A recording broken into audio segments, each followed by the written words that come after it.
Welcome to the Fractional podcast, where we share real stories of operators raising capital and partnering with everyday investors to bring big ideas to life. I'm your host, Stella Hahn, and today we have the absolutely wonderful Michelle and Vin, who are the founders of the Amigos Investment Club, which is honestly my favorite investment club name on Fractional to this date. Michelle and Vin, so glad you're here. I want to get started right away. Tell us a little bit more about what is the Amigos Investment Club and your investing journey that led to all of this. Yeah, so Big Amigos Investment Club, we are actually a debt club. So we love to go out and look at new deals and be able to provide the short term lending. So it really was, honestly, Stella, our first one. We wanted to have a proof of concept. And we, as I mentioned in the past, this was like something we've been looking for the last like 3.5 years. And the reason for that is we always had investors that were $30,000 to $50,000 more on the lower end, non-accredited, and this gave us an opportunity to be able to work with them.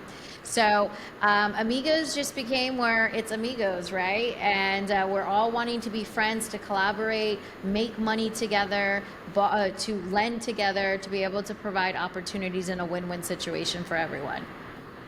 Who doesn't love hanging out with amigos? I mean, just the name in itself. So, I think a lot of it had to do that. This is my 21st year in real estate, and it's crazy to say out loud. But over the years, I've never put in a single penny of my own money into any of my deals. So over the year, your Rolodex just get bigger. Well, we've been doing this for so long that it got to the point to where, like, hey, my kid now is 18 years old. They have $5,000, $8,000, $13,000. Can they work with you guys? And as much as we want to, it's a little, we're in the midterm space, so it's a little hard to even furnish a property for that kind of money. So there was quite a few times we were saying, like, unfortunately, I can't lock up a position for that dollar amount. So there's got to be a better way. There's got to be better way. We're just saying no too often to the wrong people that we want to work with. And lo and behold, we come across a young lady by the name of Stella. And so that really changed everything. I'm like, man, that is a missing piece of what we need to make everything else over here just gel together. So it's Amigos because I'd say a good percentage of the group is either people to where they've been on our radar, we've been on their radar, and it's just the universe just hadn't aligned as of yet. So we were fortunate enough. We thought it was a little slow, but we keep hearing it was actually pretty fast. We were overfunded in 10 days. Which we're just blown by. So we're thankful for the situation that we're in. It's the power in the Amigos, right? Everyone is here to learn and earn and become business partners, and more importantly, have really blossoming relationships and really build and grow to greater heights together. So I love the mission and the vision behind what you guys are doing. And I want to rewind a little bit because Vin, you talked about you've been in real estate for 21 years, right? How do you feel like your journey has shifted from how you got started versus what your focus is on now? To be completely transparent, I did real estate, in my opinion, the wrong way. When I first got started, I had the option to become in the money seat, the lender side, as opposed to the day-to-day operator. But I was very hard-headed. I'm like, no, I want to be the day-to-day operator. Now I wish I would have started the other way. But it's changed a lot because over the years, like, I've been doing this longer, but Michelle has more transactions under her belt. She's done over 450 transactions, and that was even before her and I even met. And so there's a lot of experience in what we do. And to be perfectly honest, the seat that we're in now is the seat that we're meant to be in, which is capital raising. So we've been capital raising for as long as her and I have been together. So we're partners in life, business, and every aspect of the word.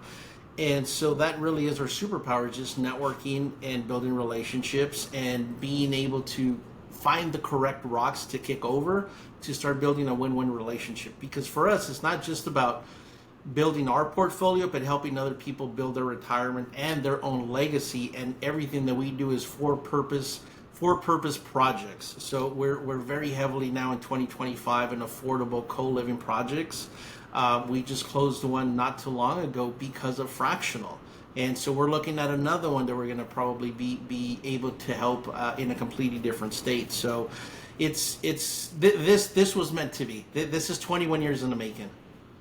I love that you guys are partners in everything. That is absolutely beautiful. And Vin, you talked about Michelle's superpower. So Michelle, I'm gonna pass it over to you. I know relationships is key with, hundreds of the transactions that you've done and now building Amigos Club. What do you think, it is about how you've ran the capital raising process that has, really made you and Vin the dream team where so many investors are literally sprinting to join the Amigos Club when you guys ran it, right? Tell us a little bit more about that. Yeah, I think it was really the reputation we've been able to uphold. And we all know real estate goes perfect all the time. And we never, are behind on timelines, and I'm only kidding, but communication. I think communication is the biggest thing, and especially when you're working with new private money lenders, you're working with someone that wants to build that generational wealth, maybe a little different and more creative than what we do. And so there are going to be those times that maybe a project is delayed or there is a certain type of situation that happens. I think open communication with any parties involved, your partners, your private money lenders, is the biggest thing. And so it's a funny story, but my first 19 properties, I didn't use anyone's money. I didn't want to. And then I really had a mentor really change my mindset. And now I love it. Like, one of the things that we pride ourselves in is that we've been able to pay over 7 figures of interest-only payments to our private money lenders throughout our career. And we were going to pay that. I know a lot of people are like, oh my gosh, we were going to pay that to the Chase Banks of the world. But why do that when we can actually put that into retirement, self-directed 401k accounts, and be able to continue to build that legacy? And so the biggest thing for us is that we're not only helping people as an investor build their generational wealth, but also our private money lenders benefit from that. And the way we've continued to keep our consistent relationships is through communication.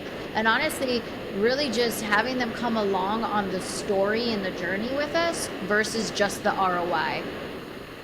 I love that. And I think you hit the nail on the head. And I want to unpack this part a little bit more is, it's not just accessibility from a dollar perspective, right? I think that's what people talk about a lot is, investing is unaffordable. You need to come in with, $100,000 traditionally. And, we're definitely breaking down the barriers from a financial sense. And I think what's even more powerful is what you mentioned at the very last part, which is bringing along people for the ride to be a part of that journey. Because I think that is one of the biggest blockers is actually financial literacy and learning and understanding how all this works, right? On top of making the money is, do you actually know what it takes to be a good private money lender, to be a good operator? How does every little detail of, what do you underwrite and what do you say yes to and what are red flags? How does all of those work, right? So you guys are obviously amazing operators and have a lot of, checks and balances and a lot of scrutiny when it comes to actually deploying capital. And that's a huge role that you're taking as leaders in the Amigos Club too. So walk us through kind of what you're looking for in the deals for Amigos Club and how you're doing that education with the club members. Yeah, I will say it's a new seat, right? And so I've always said that when you have your own money, for whatever reason, we treat it okay. But when you have other people's money and you're doing it out as a collaboration, it's a little bit more stressful, and you have to be very specific. This has really, for me, helped me really underwrite and do underwriting skills even to another extreme level. And so I thought, honestly, our club was going to be funded. Once we got funded, the money was going to go so quick, and we were going to just deploy capital within like 72 hours. That hasn't been the case because you really, really have to make sure you're setting yourself up, and not just yourself, because you're as us being the project managers, we're having to really, our club is leaning in on our success and our expertise to at least guide them, right? And so one of the things that we've done and established is really teaching them why I said yes to the deal or why I've said no. It sounds so crazy, Stella, but our first couple of, it was just in our first week and a half of when the club, we got fully funded and we were ready to start to deploy capital. And I had these two exciting deals and I was like so excited to bring it to the club. And it, again, the emotions are a little bit different now, right? Because this has been new for us as a collaboration with everyone that we've worked with. And at 3:25 in the morning, I kept going back and looking at the paperwork, and I was presenting this deal to the club the next day. And something just didn't sit right with me. And when I really looked at the underwriting, there was a part of it that was probably not going to be the best investment for the club and the best interest for us. We don't know what it looks like, now, but for us, it wasn't just going to go right. And I was like, Vin, I don't know. I'm a little upset. Like, I'm disappointed because I've been working on this for so long. And the next day, right, and it's all that reassurance, the actual borrowers came to us and said, you know what, you've been so good to us, I want to let you know. And it was the exact same thing I was worried about. So we backed off the deal. We already had a presentation to give to the club and a Zoom meeting for that afternoon. And for whatever reason, I still felt a little disappointed, but then I realized all with my team, right, all the Amigos, they said, you helped us, you dodged possibly a bullet, and we're actually not mad that we didn't go on those deals. Like, let's move to the next. And I will kid you not, about 2 days later, another really good deal that just checked all of our criteria boxes came through. So they always say it, right? When one door closes, another one opens. But it's all the new feelings I'm feeling that I've never had to experience before. But the greatest part is that I have, 51 members that are with us on this journey. And they were like, it's okay. Like, I appreciate what you've done. And so it's been good. It really, really, experience. That is an amazing story. And I'm with you. I think, a lot of times saying no is a win in itself.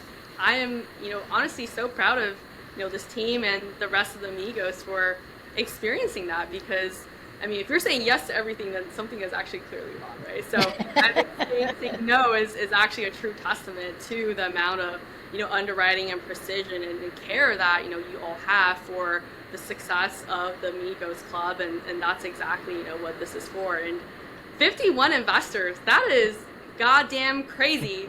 Ben, was that what you expected when you guys, launched the Amigos Club at first? I didn't have an expectation. I think I've learned in life over my years, don't set an expectation, because if you don't hit it, you're going to be disappointed, and if you succeeded, you're going to be super excited. Like, we have our standards and we have our non-negotiables, and so as long as that's met, then everything after that is just easy. It's just the icing on the cake, if you will. But we were fortunate enough. We got a really good group of people. Some of them we've known for years. Some of them we had no idea. So the beauty of Fractional is also that they help market the deals. It's and I could be wrong, but I think as long as you do the work and Fractional sees that you're showing up and putting your best foot forward, I got the impression that you guys are more than happy to help. And I'm like, oh my God, I can do this all day long, like to the point where, like, okay, what does the next club look like? And so it's funny because, it's Michelle, it's Vin. A lot of people don't know Michelle or Vin, but then you say Michelle and Vin. Oh my God, I know who you guys are. And then you talk about Fractional. I think I've heard it. Have you heard of the Amigos Club? Oh my God, I've heard of the Amigos Club. I actually wanted to join, and you guys closed the door on me. I'm like, that wasn't the intention, but you should have moved a little faster. So it's amazing. We're very fortunate where we're sitting today. And I will say I would not have taken 51 members on my own and been as quick and as fast and as sufficient. So that I do a lot of the acquisition, the paperwork. So when I heard Fractional, I was like, it's a no-brainer. And so when there was the back and forth and all the legalities that we had to do, I was just like so glad that I had the support from Fractional to be able to do that, because I wouldn't have been able to do it by myself, girl. I was like, nope.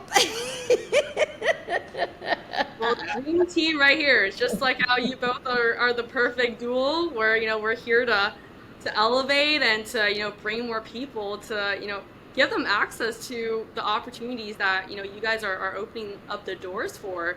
And, I want to double click into something that Vin said, which is actually around the capital raising process. I really felt like the both of you did an absolutely amazing job just showing up, being super consistent, telling the vision, the storytelling, and also just following up with people. I think a lot of capital raisers, they, miss the point around how you just need to be persistent and let people know what's happening and just checking in and running that process. I felt like you guys were super on top of it, which, explains the success of the raise. How did you guys build in, all those processes? I want to learn how that all came together.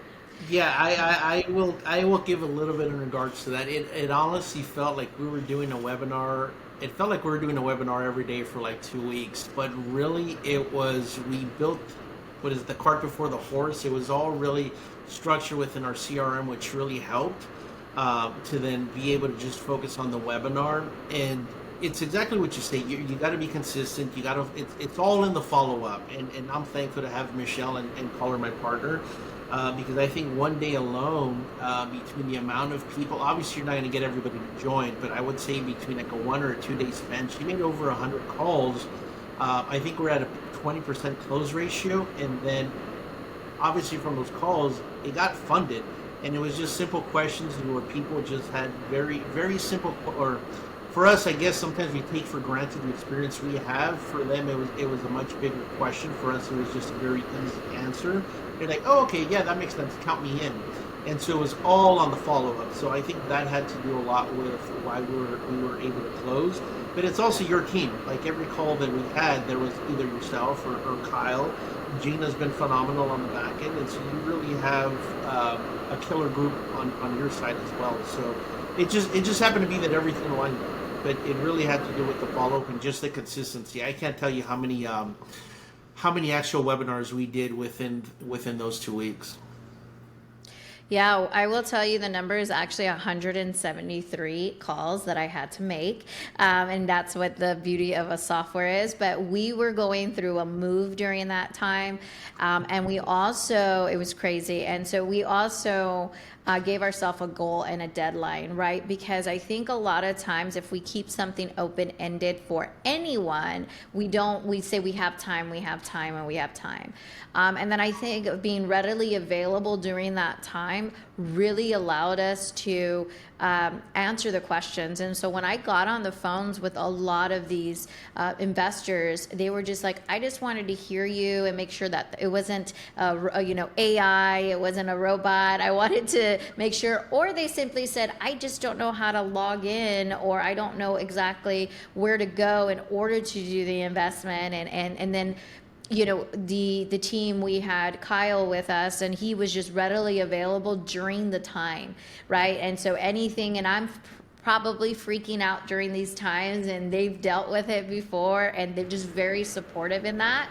And so it's all in the follow-up, right? And it's always sometimes, and I always say this, it's always, especially if you get people already attracted to come to your webinar, you want to follow up with these individuals, because it could be that just that one question that changes everything. And most of the time it was that. So we went from, and this is, I said this on the call and I've said it before, it's very scary. I feel like I'm at a slot machine, and it's like you have to hit that button, refresh as you're going through it. So the nerves were just there. And then of course you're very, just calm about it. You're like, we keep rising, we keep rising.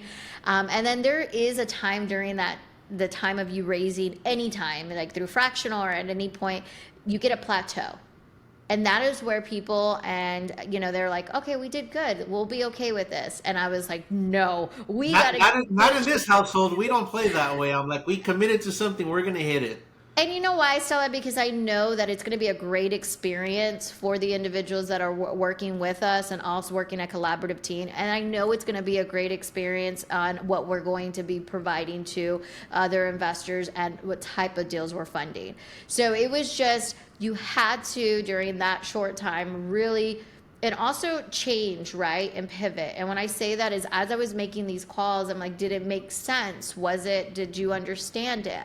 And so every other webinar we would, either answer the question or tweak a little bit of the webinar to make it sound a little bit more understanding, because we all know if we're in this space, we know the lingo, we know what we're talking about, but not everybody does. And so it's sometimes under just, taking the time to really explain the story and what we're trying to accomplish and the vision.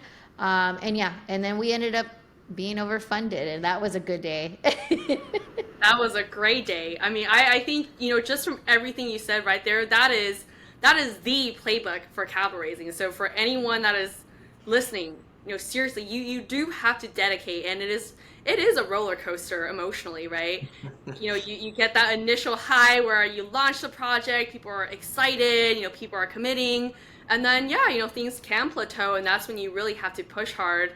And then you also then get towards the end where then there's a ton of FOMO because people see that, holy shit, there's only 5 spots left. Now there's a lot of proof that, this is something that's super hot and people want to get in. And now all of a sudden everyone is freaking out. They have FOMO. Everyone wants to get in. And then, just like that, right now you're in oversubscription world. So that is, just the story of capital raising, and you guys, just navigated it like absolute champs. So seriously, kudos to the both of you. You guys did an amazing job. Thank you. I know as recent as I think last week, I still had a phone call from somebody trying to still put money in. And I'm like, that's been closed for over a month, 2 months. I can't even tell you at this point. And the response is like, oh, you guys were serious about your date. I'm like, yeah, we were serious about the close date. And so honestly, I would say after we hit our mark, probably for the next 2 or 3 days, Michelle and I had to really sit down and have a conversation. Do we keep bringing funds in or do we close it? And we made a conscious decision to the people that had already committed to close it, because then everybody's share is going to start to get liquidated. I'm like, well, that's not really fair to the people that were the first in line. So I'm like, okay, there's always going to be another opportunity down the road. And that's the beauty of what we do in real estate. Yeah, absolutely. Well, just a slight teaser. I know you guys have something coming up soon. Want to share just a little bit about what that's going to be about? I'm horrible at secrets, so I'm going to stay quiet for this part and let Michelle say whatever she Yeah, wants. I think that Fractional has opened up an opportunity and possibilities. We are part of multiple communities, and this is, Fractional is as well. I mean, you are part of communities. And so this has allowed us to really get on the map to say, oh, wow, you guys are capital raisers. Wait, hold on. You are serious about, really bringing, because we're moving from a different seat, right? We've always been in the investor seat, and now we're in the investor relations seat and capital raising side. And so there is another very successful fractional project manager that we're looking to, our visions very much align. We're looking to possibly doing one together, because now it's the high, right? It's like, oh, can we get this next one? And I think that if you truly take this serious and be able to really put your best foot forward, people see that. And I mean, it's constantly, I'm seeing that people are like, oh, I'm just a private money lender. I'm scared. I don't know what I'm going to do. Let me just become a subscription to Fractional and let me see what projects are going. So they're seeing who the movers and shakers are. So we are looking, at the same time, we did say August timeframe, we were going to be opening up another club if everything went well, which it has. And why compete when we can collaborate? So we are looking to, our biggest thing is impact driven and purpose driven projects. And so we lead with the purpose and not just the money. And this individual does as well. And I'm not going to drop anything else other than it will be maybe in co-living, which is a big thing. But it is going to, we're still, getting the details ironed out. But it should be dropping in a couple of weeks. We look like we may be finalizing everything. And that one's going to be a big push. It's going to be double our current capital raise that we have. And so we'll be the highest. I was going to say it's a little bit more than double. Yeah. And so it's either going to be $1 million to $2 million. We just haven't, figured that out yet. But it will be the highest club we've done thus far, both project managers. So. I love it. always I will add this. There's already conversations of a third one, and I'm just Yeah. going to leave that there. There's already a talk about a third one. planning ahead already. That's the way to go. And Michelle, you definitely have everyone on the edge of their seats, and you were the right person to just jump just enough to keep people just so enticed, but not to just give away the whole thing. So Ben, you were correct on that one. I So would have I would have thrown everybody's name out there and exactly what we were doing. So that's why I'm like, let me be quiet. well, hang on tight because this new club will be launched soon, and as we all know, Michelle and Vin are gonna kill it again. So for those who want to join, make sure, as they said, the deadlines are real, right? Don't think that, they're gonna keep their club just forever hanging. There is always urgency for working with the best operators, and that's definitely the two of them right here. So how can people find you? Where can they stay in touch and be aware of whenever this new one is going to drop? Yeah, so definitely michelleandvin.com. That is what everyone knows this as. Or you can go to my single handle, which is at My Story Michelle or at My Story Vin. And then everything kind of funnels in and you'll be able to find us. Vin is our marketing. That is his superpower. So if you're listening to this and or if you're already as a Fractional family, you will see it. And if you're part of our communities and or following us, you will see the buzz and when we officially get everything finalized on what that looks like. But we also, if you are private money, if you're already interested now, let's have those conversations now because we can definitely, I always like to understand what your investment goals are. And then you'll be kind of ready when we launch the fractional just to be able to hit the button and say, let's do our deposit. So I'm excited about that. Amazing. Vin, any last words from you? MichelleandVin.com. Just go there. Again, we're very lucky and very fortunate.